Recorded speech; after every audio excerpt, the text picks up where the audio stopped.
No dia 7 de junho de 1494, um tratado foi assinado em Tordesilhas, no centro da Espanha, pelos governos da Espanha e de Portugal. O Tratado de Tordesilhas foi baseado em uma bula papal emitida anteriormente pelo Papa Alexandre VI.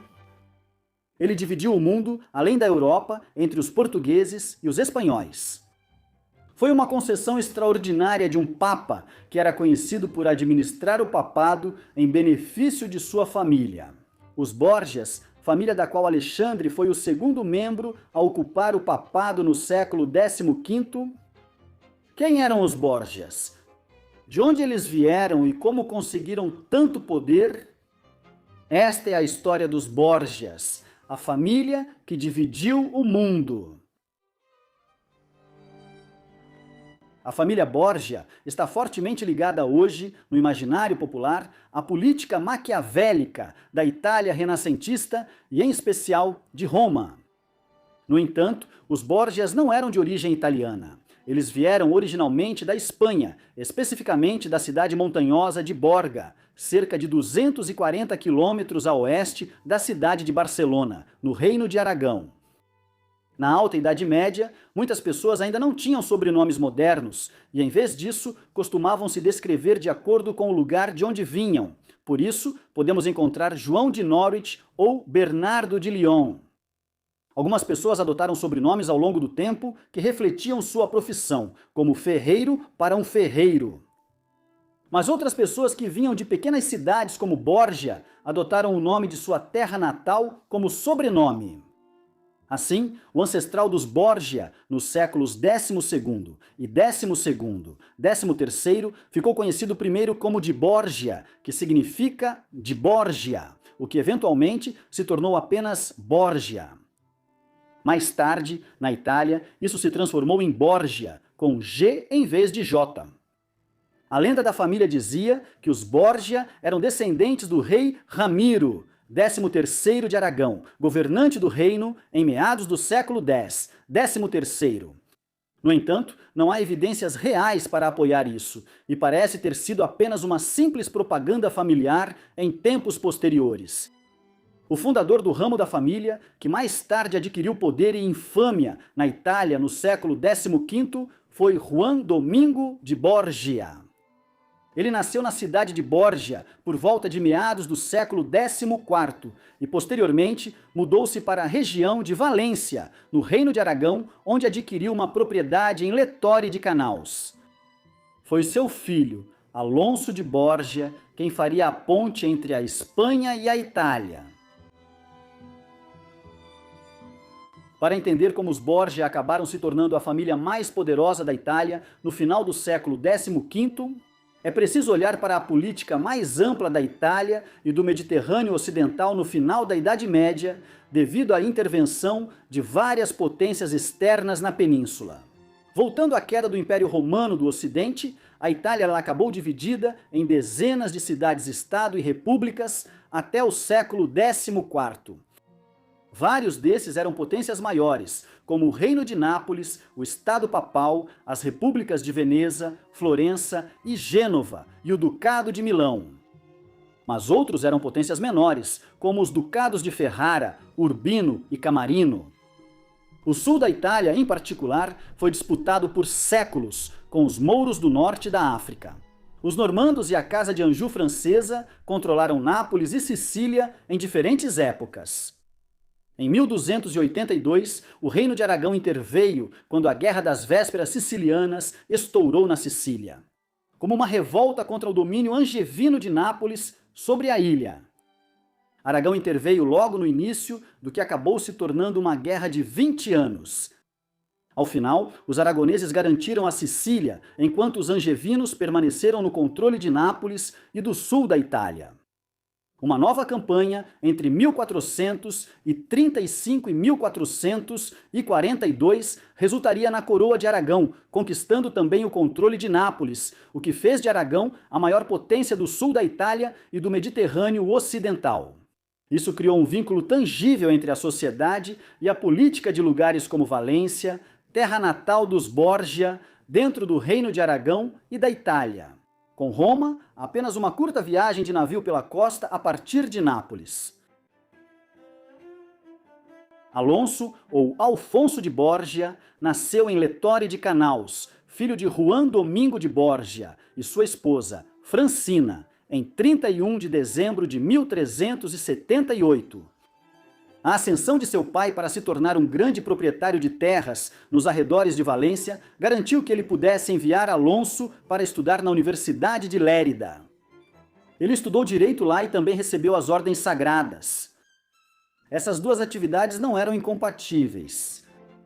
O século XIV foi uma época em que membros do clero continuavam a ocupar cargos importantes no governo e ao combinar formação jurídica com a vida na igreja.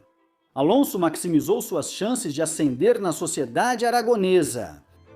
Logo ele chamou a atenção do rei Alfonso e foi subindo constantemente em seu serviço até se tornar seu secretário-chefe em 1416, aos 37 anos de idade.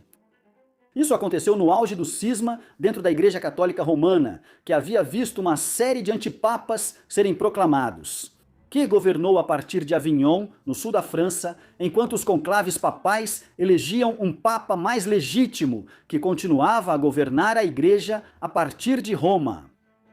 Grande parte do serviço de Alonso ao rei foi como diplomata religioso, viajando entre Aragão, França e Itália para tentar curar as divisões dentro da Igreja. Ele desempenhou um papel substancial na diplomacia cuidadosa que acabou trazendo o fim da divisão na Igreja, e o Papa Martinho V, então, o nomeou Bispo de Valência em 1429. Esse era um dos cargos religiosos mais altos da Espanha. Após Aragão ter assegurado o controle sobre Nápoles dos angevinos, em 1442, Alonso ajudou a estabelecer novos canais diplomáticos entre o Papa Eugênio IV e a nova administração aragonesa no sul da Itália. Por seu trabalho, ele foi nomeado cardeal da Igreja em 1444. Gradualmente, ele começou a se tornar um residente permanente da Itália, estabelecendo a família em Roma. Com o tempo, ele e outros membros da família começaram a adaptar a grafia do sobrenome. Assim, Alonso de Borgia, com G, tornou-se Alfonso de Borgia, com G. Alfonso já tinha 65 anos de idade quando se tornou cardeal em 1444. E ele havia justificado sua mudança para a Itália ao rei Afonso V de Aragão, com base no desejo de simplesmente viver uma vida tranquila de aposentadoria perto da Cidade Santa. Talvez ele realmente quisesse isso naquela época. Se isso for verdade, então o ato final da sua vida deve ter sido uma completa surpresa. No dia 24 de março de 1455, o Papa Nicolau V faleceu após um pontificado em que tentou reviver o poder do papado após o longo cisma, mas que também testemunhou a queda de Constantinopla, a grande capital do Império Bizantino, para os otomanos muçulmanos em 1453. Um renomado estudioso grego e cardeal do Oriente, Bessarion surgiu como um dos primeiros favoritos para suceder Nicolau no conclave papal. Mas os preconceitos contra sua origem oriental logo se tornaram evidentes. E, no interesse de não eleger um cardeal de nenhuma das poderosas facções das famílias Colonna ou Orsini, que controlavam grande parte da política de Roma na época, o conclave decidiu eleger Alfonso de Borgia, de 76 anos, como candidato de compromisso. Ele adotou o nome Calixto e se tornou o Papa Calixto III. Apesar de sua idade avançada, ele serviu por quase 3 anos e meio, até sua morte em 6 de agosto de 1458. Seu tempo como bispo de Roma foi dedicado principalmente a tentar desenvolver uma ampla aliança dentro da cristandade para lançar uma nova cruzada contra os otomanos nos Balcãs. Embora potências que estavam diretamente ameaçadas pelos turcos ali, como os húngaros, tenham aderido à causa. Os reinos cristãos da Europa estavam muito divididos para que o plano ambicioso de Calixto tivesse êxito. Além disso, disse infamemente que ele excomungou o cometa de Halley após sua aparição em 1456. No entanto, essa história é na verdade um mito, inventado 2 décadas após a época de Calixto. Um dos atos de Calixto como Papa foi tornar seu sobrinho Rodrigo de Borgia um cardeal da Igreja. De modo geral, Calixto não era nem de longe tão corrupto quanto as gerações seguintes dos Borgia. No entanto, não há dúvidas de que sua decisão de elevar seu sobrinho ao colégio dos cardeais foi um ato corrupto. Rodrigo tinha apenas cerca de 25 anos na época. Por outro lado, esse tipo de corrupção não era nada incomum. Na Itália renascentista, o futuro Papa, Leão X, foi feito cardeal quando tinha 13 anos de idade. Rodrigo nasceu por volta de 1431 na Espanha. Ele era filho de Isabel, irmã de Calixto, através do casamento dela com seu primo próximo, Jofré de Borja. Jofré morreu quando Rodrigo tinha apenas 6 anos de idade, e mesmo de longe, na Itália. Seu tio começou a desempenhar um papel em sua criação, usando sua influência dentro da igreja. Para conseguir vários cargos para Rodrigo na Catalunha, quando ele ainda era praticamente um adolescente. Anos depois, o tio arranjou para que Rodrigo e seus irmãos Pedro, Luís e Luís Juan viajassem para a Itália para estudar na Universidade de Bolonha. Assim, como o tio antes deles, os irmãos Borgia, filhos de Isabel e Jofré Borgia, eram uma família espanhola, vivendo na Itália. Quando Calixto renunciou aos seus próprios cargos religiosos na Itália ao se tornar Papa, ele transferiu muitos deles para seus sobrinhos e organizou para que Rodrigo se tornasse cardeal. No ano seguinte, Calixto chegou a nomear seu protegido como bispo de Valência e fez com que a diocese fosse elevada a arcebispado.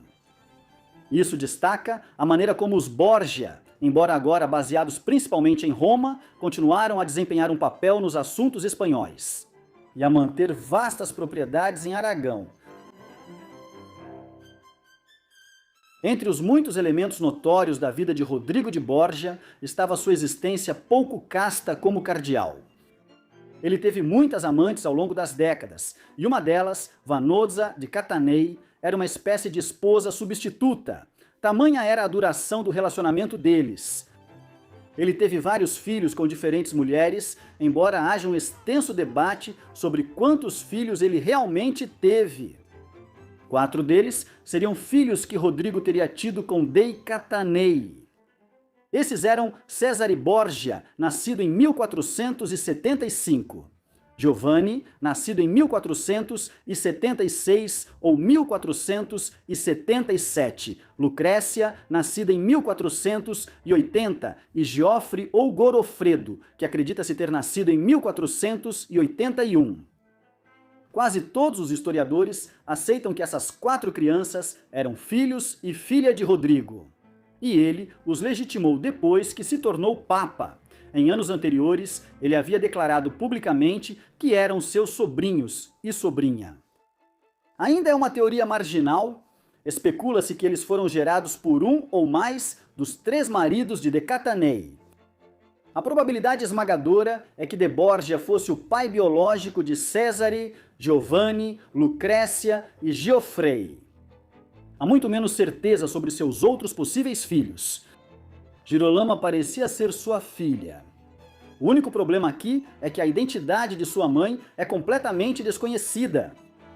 Talvez o mais misterioso de todos seja o caso de um menino chamado Giovanni, apelidado de infante romano ou criança romana, que nasceu em 1498. Não se sabe ao certo se essa criança era de Rodrigo ou se Giovanni nasceu de Cesare ou Lucrécia. A família tentava ocultar seu nascimento por algum motivo. Ao todo, Rodrigo pode ter tido até 9 ou 10 filhos. Desde o início de sua carreira na igreja, Rodrigo tinha ambições de se tornar papa um dia, assim como seu tio havia sido. Quando o Papa Sisto IV morreu em 1484, Rodrigo decidiu iniciar uma campanha para garantir o papado. Ele enfrentou um forte rival em Giuliano della Rovere, sobrinho do Papa recém-falecido. No final, nenhum dos dois conseguiu apoio suficiente dentro do conclave para sua eleição, e um candidato de compromisso foi escolhido. com a eleição de Giovanni Battista Cibo como Papa. Inocêncio VIII, ele reinou por 8 anos até sua morte em 25 de julho de 1492. Um novo conclave então se reuniu, o primeiro a ser realizado na Capela Sistina. Entre os outros candidatos estavam Borgia e Giuliano della Rovere, seu rival desde 1484, quando Oliviero Carafa também era um dos principais concorrentes. Esse foi um conclave particularmente corrupto. Os franceses estavam prestes a tentar intervir na Itália para retomar o reino de Nápoles, que a Casa de Anjou francesa havia perdido para Aragão meio século antes. E eles despejaram dinheiro no processo na forma de subornos para tentar eleger Della Rovere como seu candidato.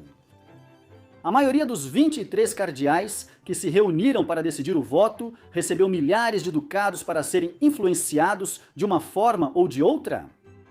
Carafa liderou com 9 votos após a primeira rodada de votação, mas eram necessários 15 para obter uma maioria de 2/3. 3 rodadas adicionais de votação se seguiram em um conclave que durou 6 dias antes que o voto pendesse a favor de Borgia, embora os detalhes dos conclaves devessem ser mantidos em segredo. Entende-se que sua eleição se deveu principalmente a Giambattista Orsini, um cardeal de uma das famílias nobres mais antigas e poderosas de Roma, que finalmente direcionou o apoio de sua facção. Por trás de Borgia, Rodrigo adotou o nome Alexandre e se tornou Papa, Alexandre VI.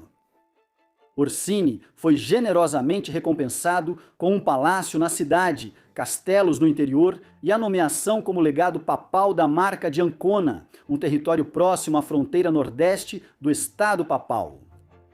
No fim das contas, Della Rovere, frustrado em suas ambições de se tornar Papa em 2 ocasiões, em 1484 e 1492, teria que esperar até 1503, quando foi eleito Papa. Júlio II. Alexandre não havia simplesmente sido eleito como bispo de Roma e Papa da Igreja Católica Romana. Sua eleição o tornou um governante temporal, embora o estado sobre o qual o Papa governa hoje, a Cidade do Vaticano, seja um dos menores microestados do mundo, cobrindo uma pequena parte da cidade de Roma. Na época medieval e no início da Era Moderna, o Estado Papal cobria uma parte considerável da Itália Central, principalmente a região do Lácio, e uma faixa ainda maior no lado leste da península, indo ao norte em direção à região da Romanha. Era a única grande potência entre o Reino de Nápoles ao sul e a República de Florença ao norte. Importante ressaltar a região ao nordeste do Estado Papal. A Romanha também era uma das regiões mais politicamente divididas da Itália renascentista, com muitos pequenos ducados e principados aqui. Assim, Alexandre não era apenas uma figura religiosa, ele agora era um grande jogador na política de poder da Itália do final do século XV. E era totalmente normal para ele agir como um governante temporal. Por exemplo, ele tentava formar alianças matrimoniais fortes para seus filhos, assim como um monarca real faria. Enquanto os papas do século XV eram conhecidos por tentar expandir suas receitas e exaltar seus reinados por meio do patrocínio às artes.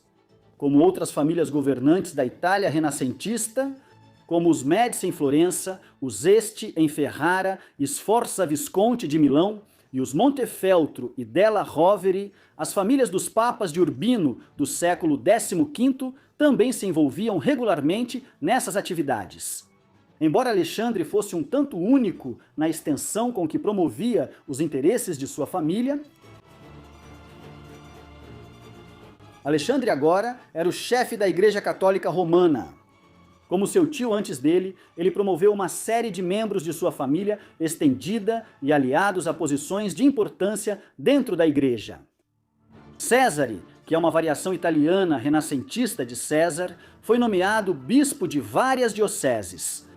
Uma forma de pluralismo, que era uma das muitas críticas sobre como a Igreja operava na época. Assim como o tipo de nepotismo envolvido em nomear parentes para cargos para os quais eles eram claramente desqualificados. Césare, por exemplo, estava sendo nomeado bispo quando tinha apenas 17 ou 18 anos de idade.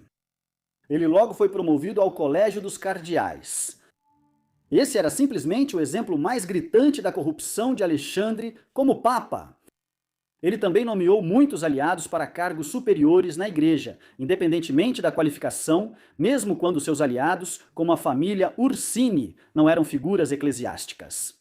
Ele concedeu propriedades eclesiásticas a eles, o que significa que a corrupção na Igreja não se limitava apenas a colocar pessoas em bispados ou no colégio dos cardeais, quando não eram adequadas para esses cargos. Tudo isso contribuiu a longo prazo para dar imagem em toda a Europa do papado como uma instituição que praticava o nepotismo, o pluralismo e a corrupção. Enquanto dava pouca atenção às restrições da mensagem de Jesus no Novo Testamento, a onda de oposição à mundanidade da Igreja logo transbordaria em 1517, quando Martinho Lutero desencadeou a Reforma Protestante na Alemanha.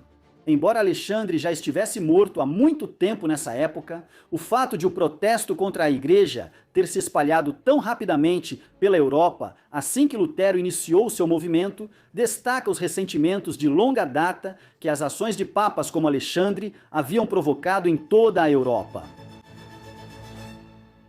Meses após se tornar papa, Alexandre enviou outro de seus filhos para a Espanha, com o objetivo de fortalecer a posição da família em sua terra natal ancestral. Giovanni Borgia chegou à Catalunha em 1493 com uma pequena fortuna em ouro e joias, para começar a influenciar a política do país em um ponto vital da história ibérica. O último reduto muçulmano no sul havia acabado de ser conquistado, quando Granada caiu em 1492. Cristóvão Colombo descobriu o Novo Mundo meses depois. Os dois reinos espanhóis, Castela e Aragão, estavam prestes a se unificar para se tornarem a nação moderna da Espanha. E os portugueses também tinham acabado de descobrir a rota marítima ao redor da África para a Ásia, usando Giovanni e intermediários adicionais na Espanha. Alexandre se inteirou do que estava acontecendo e então emitiu uma bula papal, ou proclamação religiosa, afirmando qual era a posição da Igreja em relação às descobertas ultramarinas. Ele estava ansioso para garantir que Portugal e Espanha fossem as duas potências supremas nesse processo. Era mais fácil para a Igreja influenciar o resultado envolvendo esses dois países. O Tratado de Tordesilhas, acordado no verão de 1494, declarou que a Espanha teria controle sobre quaisquer terras que descobrisse a oeste de uma linha aproximadamente 2.100 quilômetros a oeste das ilhas de Cabo Verde, enquanto Portugal teria domínio sobre tudo a leste, efetivamente. O que isso dizia era que a Espanha controlava tudo nas Américas do ponto de vista da Igreja. Enquanto Portugal teria influência na África e na Ásia, é difícil subestimar o quão importante foi a decisão de Alexandre. Espanha e Portugal aderiram aos termos em grande parte, e Portugal conseguiu reivindicar o Brasil com base no fato de que ele ficava a leste da linha acordada no tratado. Um desdobramento que não havia sido previsto em 1494, enquanto a Espanha conseguiu reivindicar as Filipinas com base em sua interpretação do tratado em meados do século XVI. Além disso, os dois reinos respeitaram os termos do tratado. Por mais absurda que fosse a própria ideia de dividir o mundo entre dois reinos com base em uma bula papal. Enquanto o Tratado de Tordesilhas evitou o surgimento de futuras hostilidades entre Espanha e Portugal sobre suas respectivas esferas coloniais de influência, a Itália mergulhou em guerra logo no início do papado de Alexandre. Os franceses há muito buscavam recuperar o reino de Nápoles, que a Casa de Anjou francesa já havia governado, antes dos aragoneses reivindicarem seus territórios na Sicília e no sul da Itália nos séculos XIV e XV. Em 1494, o rei Carlos VIII da França liderou um exército até o norte da Itália e garantiu o controle sobre o Ducado de Milão. Esse foi o início das longas guerras italianas. Essas guerras duraram até 1559 e se tornaram um conflito indireto em que França e Espanha competiram para se tornar o estado mais poderoso da Europa Ocidental. Para cada cidade-estado italiana, agora havia um perigoso jogo diplomático a ser jogado. França e Espanha eram mais poderosas do que qualquer uma dessas cidades-estado, e cada uma delas poderia ser invadida se tomasse a decisão errada. A posição de Alexandre era especialmente difícil.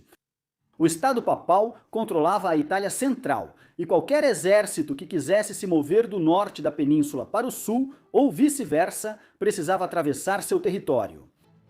Da mesma forma, uma aliança com os franceses era atraente para o papado por vários motivos. Alexandre era espanhol de sangue e sua família ainda tinha muitos interesses em Aragão.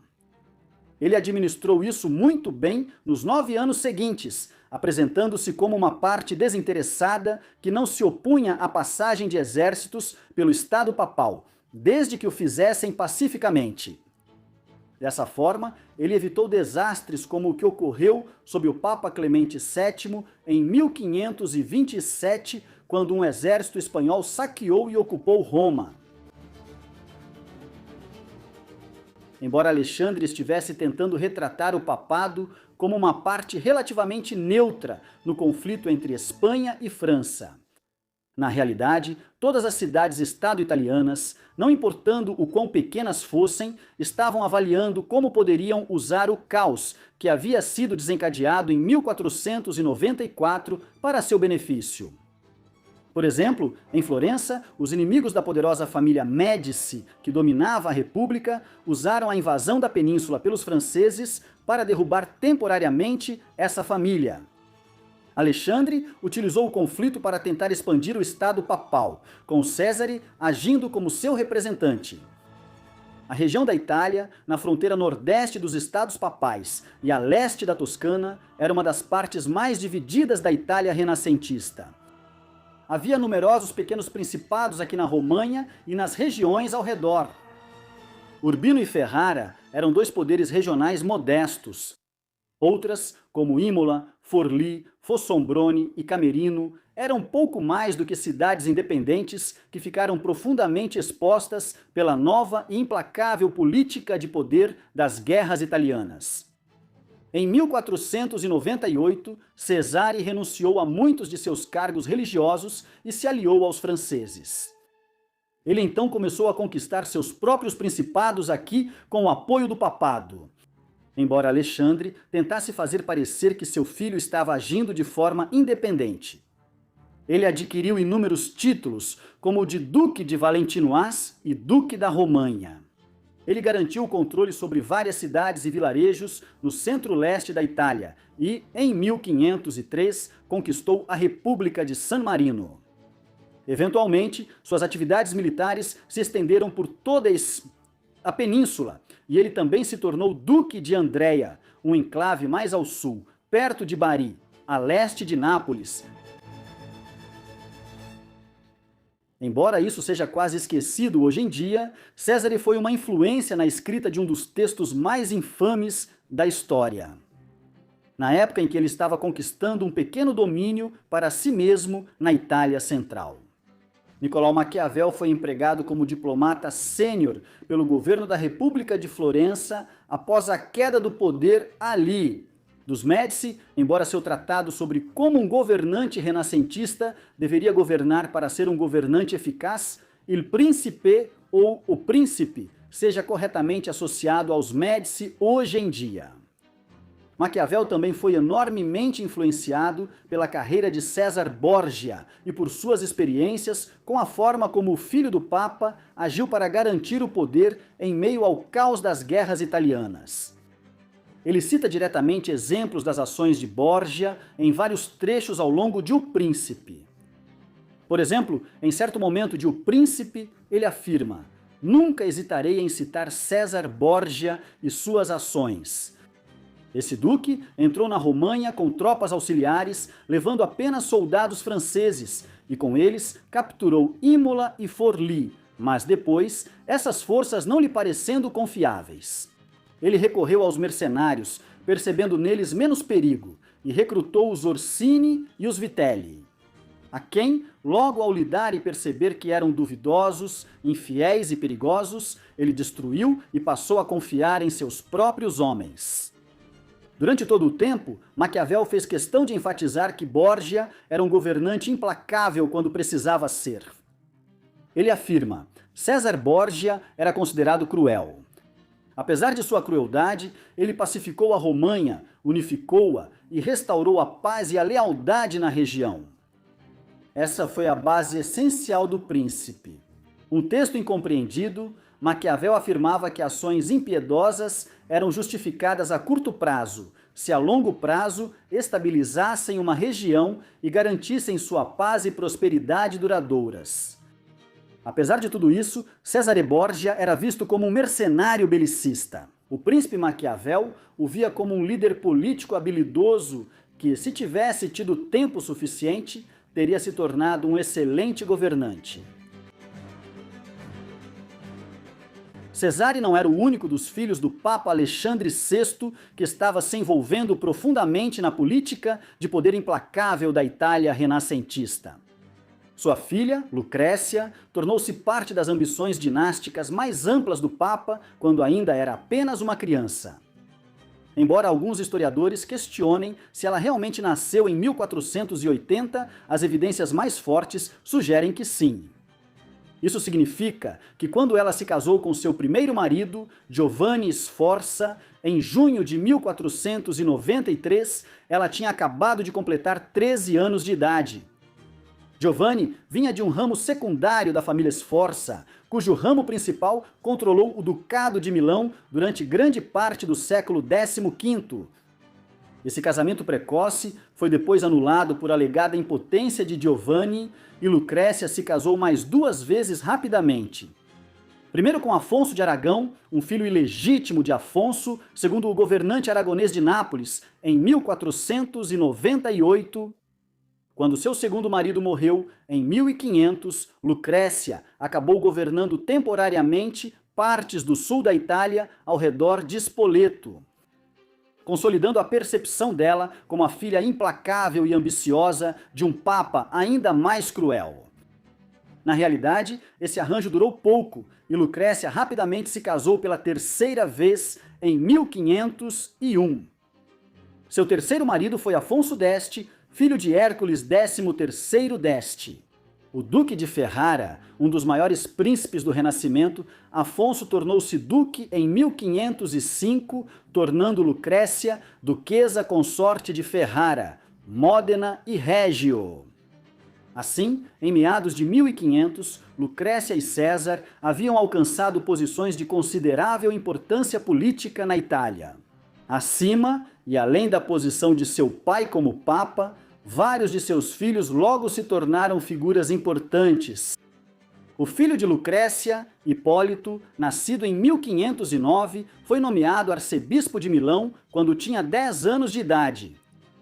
Posteriormente, ele se tornou cardeal e, de forma polêmica, desmontou grandes partes do antigo palácio do imperador Adriano para construir sua própria residência palaciana. Vila d'Este, em Tivoli, perto da Cidade Eterna. Com todas as maquinações políticas de sua família em andamento, é fácil esquecer que o Papa Alexandre era o chefe da Igreja Católica Romana e precisava cuidar de assuntos religiosos. Seu mandato de 11 anos como bispo de Roma foi significativo por abranger o 1500º aniversário do suposto nascimento de Jesus Cristo. Embora quase todos os historiadores e estudiosos religiosos hoje concordem que, com base nas evidências dos evangelhos canônicos, Jesus provavelmente nasceu por volta de 4 a.C., no final do reinado do rei Herodes, o Grande da Judéia. Os contemporâneos não sabiam disso no final do século XV, e o ano de 1500 foi um momento crucial na vida religiosa do continente. Enquanto os cristãos estavam profundamente ansiosos de que a marcação do milênio, lá no ano 1000, pudesse trazer o fim dos tempos. Em 1300, o papado adotou uma abordagem mais festiva para os grandes aniversários do nascimento de Cristo. e nenhum foi tão significativo na era da Renascença quanto o ano de 1500. Todo o ano foi proclamado como um de peregrinação, e centenas de milhares de pessoas foram a Roma para celebrar o 1500º aniversário, criando um boom econômico na cidade e apresentando uma excelente oportunidade para a família enriquecer ainda mais. Não é possível confirmar isso, e os diaristas da época eram propensos à exageração. Mas um relato afirmava que 200.000 pessoas haviam chegado à Cidade Santa para receber a bênção tradicional do Papa no domingo de Páscoa. Alexandre aproveitou a oportunidade do jubileu e a riqueza gerada para Roma por meio dele para beneficiar a cidade. Em certa medida, terremotos medievais e outros desastres haviam deixado Roma em estado de decadência. Em comparação com paisagens urbanas italianas luxuosas como Veneza e Florença, Alexandre ordenou a limpeza das favelas de Trastevere por volta da época do jubileu e a revitalização da cidade de São Pedro. Como qualquer bom príncipe ou papa renascentista, Alexandre VI estava atento à necessidade de ser visto como um patrono das artes e do humanismo, durante seu tempo como pontífice. Os príncipes da Itália do século XV eram indivíduos cultos, mas também altamente competitivos, e a arte e a arquitetura haviam se tornado formas de expressar seu gosto e poder para o mundo. Portanto, todos competiam para contratar os melhores artistas e estudiosos para suas cortes. Alexandre foi claramente superado por seu quase sucessor e rival de longa data, o Papa Júlio II, que se tornou o chefe da Igreja. Quem contratou Michelangelo para pintar a Capela Sistina? Por isso, o patrocínio artístico de Alexandre costuma ser negligenciado nos estudos do Renascimento. No entanto, não foi insignificante. Ele contratou o pintor Pinturicchio para pintar diversas obras de arte religiosa, incluindo uma representação da ressurreição de Cristo, que tem recebido bastante atenção nos últimos tempos. A obra foi restaurada em 2013 e isso revelou partes que estavam ocultas há séculos, incluindo figuras ao lado da cabeça de Jesus, que se acredita serem a primeira representação do povo indígena americano na arte europeia. Pinturício havia produzido essas imagens poucos anos após as descobertas de Colombo no Caribe.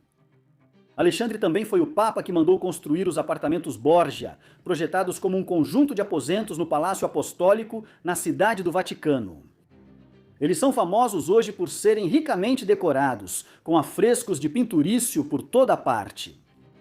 Em outras áreas, o principal trabalho de Alexandre foi revitalizar Roma, ordenando a reconstrução de grandes partes das muralhas da cidade e também mandando limpar boa parte da cidade.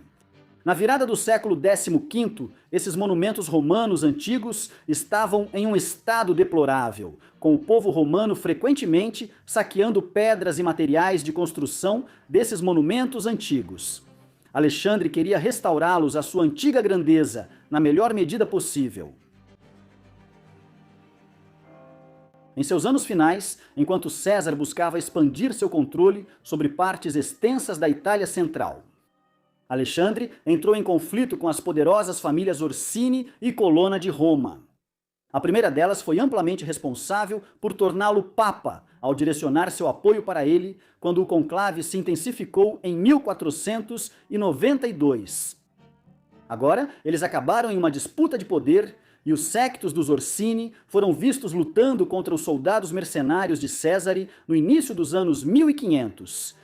O Papa mandou prender vários membros dessas duas famílias e os removeu de suas posições de poder, com as fortalezas dos Orsini sendo atacadas na Itália Central. E com a nobreza romana mergulhada em uma virtual guerra civil, talvez não seja surpreendente que a morte de Alexandre tenha despertado alguma suspeita, tanto na época quanto desde então. No início de agosto de 1503, César estava em Roma conspirando com seu pai. Quando os dois adoeceram após jantar com o cardeal Adriano Castellesi, no dia 6 de agosto, ambos ficaram de cama doentes por vários dias.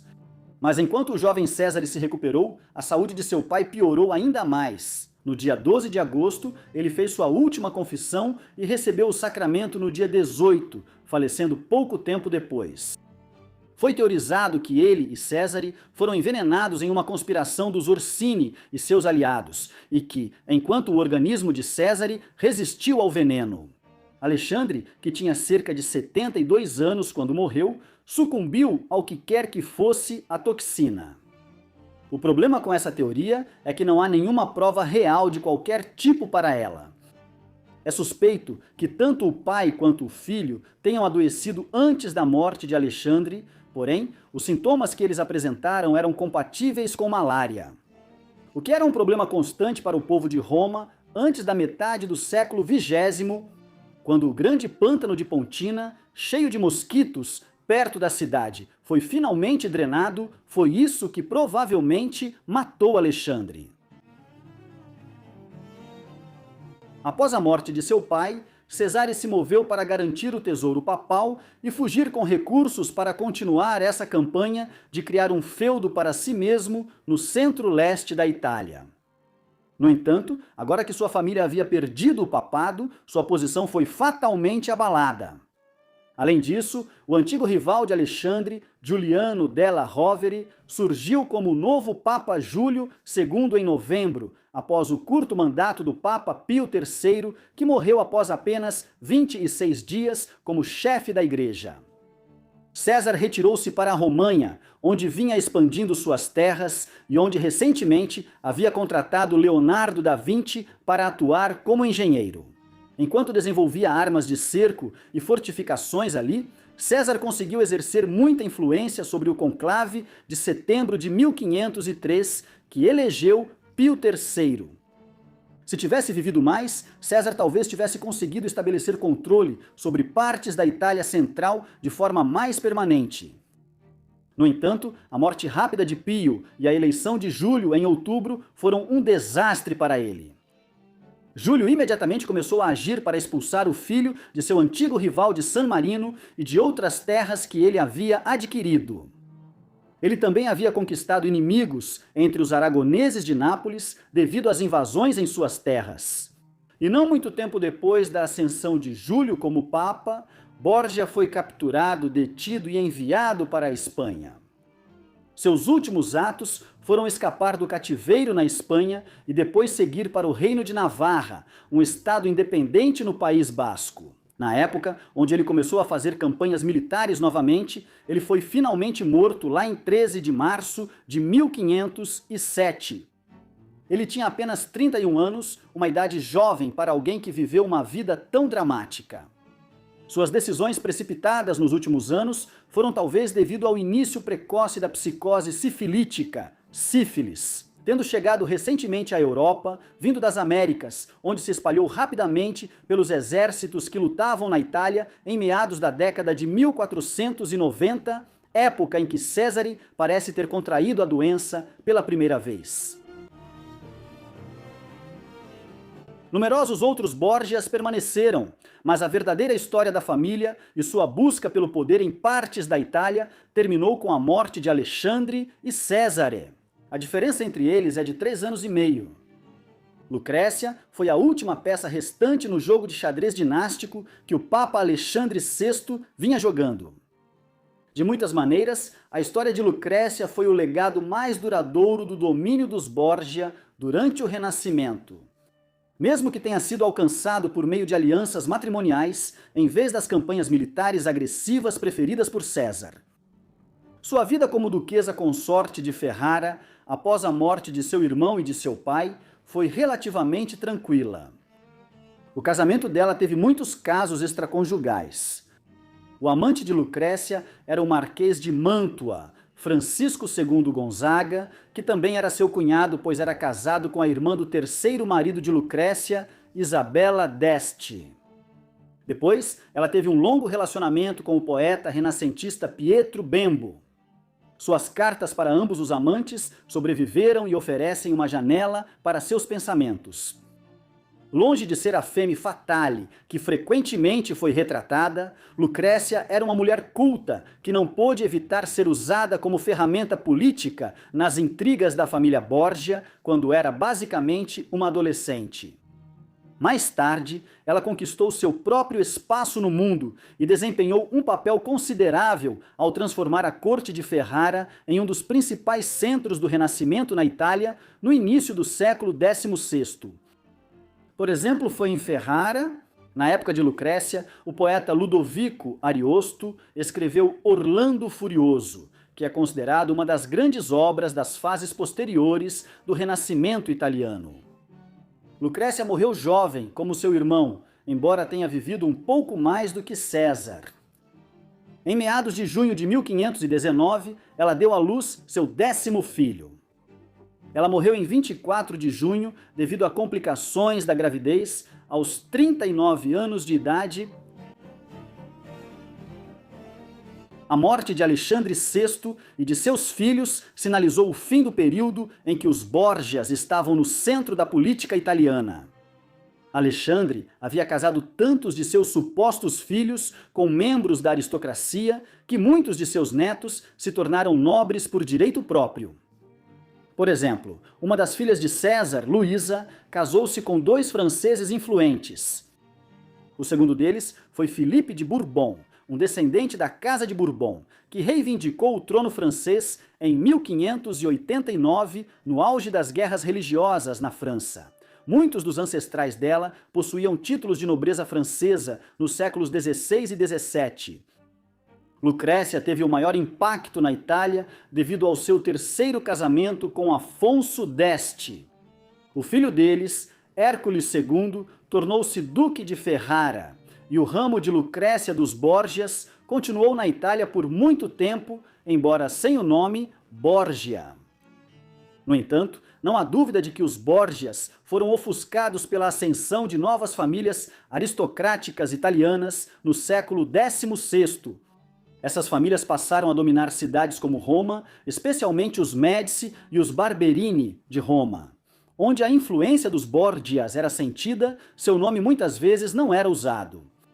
Por exemplo, o Papa Inocêncio, 10º chefe da Igreja Católica Romana, entre 1644 e 1655, era trineto de Alexandre VI.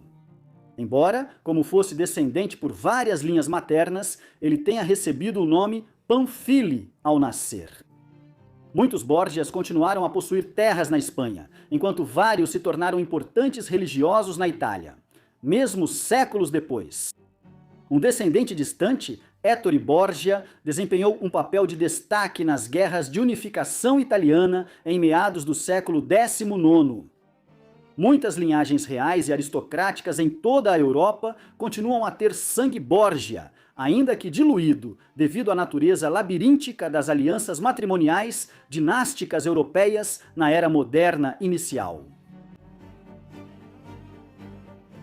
Um sinal das mudanças de fortuna da família no século seguinte. E a cultura em evolução do Estado Papal e da Igreja Católica Romana pode ser vista na vida de Francisco Borgia.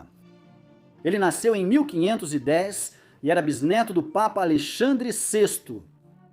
Antes de seu assassinato em 1497, o filho de Alexandre, Giovanni, teve um filho chamado Juan, que por sua vez se tornou pai de Francisco, quando Juan ainda era adolescente. Em 1517, quando ele ainda era criança, a reforma protestante estourou na Alemanha.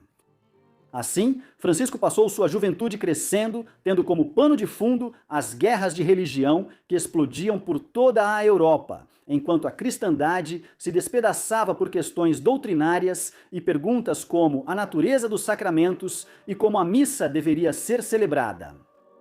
No centro disso tudo estava a questão da corrupção e mundanismo do papado. Como exemplificado pelo bisavô de Francisco e sucessores próximos como o Papa Júlio II e o Papa Leão X, seguiu-se um período de reflexão profunda por parte do papado. E em 1545, o Concílio de Trento foi convocado para debater reformas na Igreja Católica. O início da Contra-Reforma inspirou Francisco. Embora ele tenha passado a maior parte da vida na Espanha e herdado o Ducado de Gandia. Com a morte de seu pai, em 1543, ele decidiu renunciar aos seus títulos e tornar-se membro da recém-formada Ordem dos Jesuítas. após a morte de sua esposa em 1546. Ele acabou se tornando o terceiro superior-geral dos jesuítas em 1565 e desempenhou um papel na fundação do Collegium Romanum em Roma. Ele foi canonizado como santo em 1670. A vida dele resume as dinâmicas em mudança do envolvimento com a 13º Igreja pelas principais famílias italianas e espanholas. Nos séculos 15º e 15º, 13º, como resultado da Reforma e da Contra-Reforma, já não era mais aceitável que figuras da Igreja se comportassem da maneira que o Papa Alexandre VI e os Borgias tiveram no auge do Renascimento. Como um desfecho para a história dos Borgias, no século XVIII, a família passou a ser associada a um dos manuscritos mais famosos e misteriosos relacionados à história da Mesoamérica, o Códice Borgia, encontrado hoje na Biblioteca do Vaticano. Isso integra o grupo maior de manuscritos Borgia presentes ali, ligados à história do centro do México. Antes da chegada dos espanhóis e da conquista do Império Azteca, no início do século XVI, esses manuscritos eram extremamente raros, já que uma enorme parte da cultura material dos aztecas e de outros grupos da Mesoamérica foi destruída durante a conquista do século XVI. O Códice Borgia é o mais elaborado deles e é um volume ricamente decorado, com imagens que retratam o calendário azteca e imagens de várias divindades mesoamericanas associadas a diferentes partes do ano. Em seguida, ele passa a mostrar imagens que ilustram as fases da vida, como as previsões para o casamento. Há detalhes aqui sobre os símbolos estelares mesoamericanos, sua religião e cosmologia. E oferece um dos maiores insights sobre a cultura do povo do Império Azteca e dos poderes vizinhos na América Central. No limiar da conquista espanhola, o mecanismo exato pelo qual ele acabou na Itália é desconhecido. É claro que ele provavelmente foi trazido de volta à Europa em algum momento do século XVI e estava em posse da família Giustiniani na Itália, no início do século XVII. Stefano Borgia, um cardeal de um ramo colateral da família Borgia, na segunda metade do século XVIII, o adquiriu. Seus manuscritos foram posteriormente depositados na Biblioteca do Vaticano, o que significa que o nome Borgia está agora para sempre associado ao estudo da Mesoamérica e de culturas como o Império Azteca. Os Borgias são uma das famílias mais infames que já alcançaram o papado, a família que simbolizou a corrupção de Roma, na era do Renascimento e na véspera da Reforma Protestante. No entanto, vê-los apenas pelo prisma das amantes de Alexandre VI, filhos ilegítimos, e sua implacabilidade em promover suas ambições dinásticas, obscurece a história do restante da família. Os Borgia não eram italianos, na verdade, eles surgiram de uma pequena cidade no Reino de Aragão, na Espanha, em meados do século XIV. Foi Alonso de Borga quem os tirou da obscuridade e os levou ao centro da política labiríntica da Roma renascentista. Primeiro tornando-se clérigo e diplomata, depois bispo e cardeal, e finalmente chefe da Igreja Católica Romana, como Papa Calixto III em 1455. Ele abriu caminho para a ascensão de seu sobrinho Rodrigo. Apesar de todos os escândalos de seu tempo como bispo de Roma, entre 1492 e 1503, o Papa Alexandre VI não foi nada fora do comum para os papas da era renascentista, e seu pontificado foi mais do que apenas sustentar as ambições dinásticas da família. Por exemplo, foi sob Alexandre que o Tratado de Tordesilhas foi criado, que o jubileu de 1500 foi celebrado em Roma e que o Estado Papal vivenciou os estágios iniciais das guerras italianas. No final, a corrupção de papas como Alexandre VI foi a sua ruína. Assim que a Reforma Protestante começou, uma iniciativa de reforma paralela também teve que ser lançada em Roma. E a Contra-Reforma acabou trazendo um fim aos tipos de corrupção vistos no século XV. No entanto, naquela época, os Borgias já estavam firmemente enraizados na igreja e na aristocracia italiana, embora nenhum membro da família jamais tenha alcançado a posição que Alexandre VI ocupou. A linhagem dos Borgias continuou de forma muito menos dramática em várias partes da Itália por séculos. O que você acha dos Borgias? Eles foram realmente o epítome da corrupção papal no auge do Renascimento, ou eram uma família relativamente típica que controlou o Estado papal em duas ocasiões distintas no século XV? Por favor, deixe sua opinião na seção de comentários. E enquanto isso, muito obrigado por assistir.